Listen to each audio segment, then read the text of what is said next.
The Daily Reflections for September 23rd, entitled, in quotes, "I was an exception." He, Bill W., said to me gently and simply, "Do you think you're one of us?" That's from Alcoholics Anonymous, page 413. During my drinking life, I was convinced I was an exception. I thought I was beyond petty requirements and had the right to be excused. I never realized that the dark counterbalance of my attitude was the constant feeling that I did not belong. At first, in AA, I identified with others only as an alcoholic. What a wonderful awakening for me it has been to realize that if human beings were doing the best they could, then so was I. All of the pains, confusions, and joys they feel are not exceptional, but part of my life, just as much as anybody's. I never thought that I was an exception. I guess maybe I did. I didn't feel like I was an exception. I felt like I was not part of, because the majority of the people at the meeting where I tried to get sober the first time were older, much older. I don't think there was anybody in there. A few people in their 20s. I was in my late 20s. I believed that some of the older people in the meeting, that when they said, "Hey, I've got 3 years, 6 years, 10 years of sobriety," I believed them. But when I heard somebody my age talk about, "Hey, I've been sober for 90 days, I'm like, you're full of it. There's no way you've been sober for 90 days.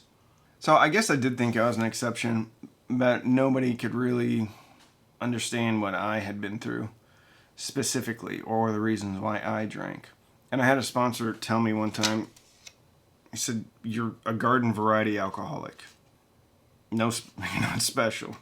You're no better, you're no worse." It's cool though that they identified with others as an alcoholic, at least.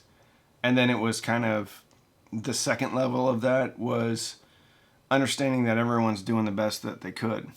And I'm assuming that most of the people in recovery, the best that they could was staying sober and helping others. And then finally seeing that pains, confusions, joys are not exceptional, but part of my life, just as much as anybody's.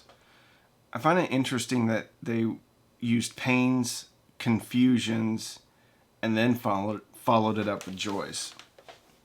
Which means we're not going to be happy all of the time. We're going to face life.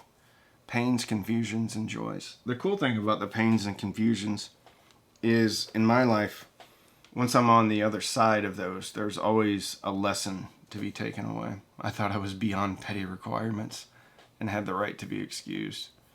It's so funny. I think we all have a different journey. At least I know I had. No one's the same, but we're all the same. Being around for, I guess, over 20 years in the rooms. Now, granted, I wasn't sober the whole time. There's a lot of exceptions. Even myself, even in sobriety, I felt like, oh, I'm special. But the one thing that kind of is the reoccurring theme is the 4 words: let go, let God.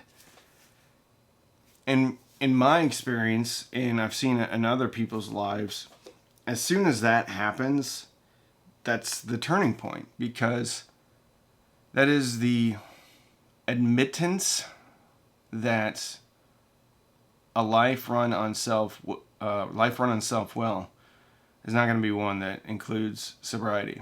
Our stories may be a little bit different, but they're way more similar than they are different. The details might be different. The situations, the settings may be different, but it's all the same thing. We come in thinking we know what we're supposed to do, that we can run our life, that we just need to lean into it a little bit more. And the bottom line is that we hit a wall, we hit a bottom, we struggle, we fight. If we're lucky, we let go and we let God, and our lives get better and stay better. Anyway, that's it. If you're trying to get sober, go to a meeting, get a sponsor. If you are sober,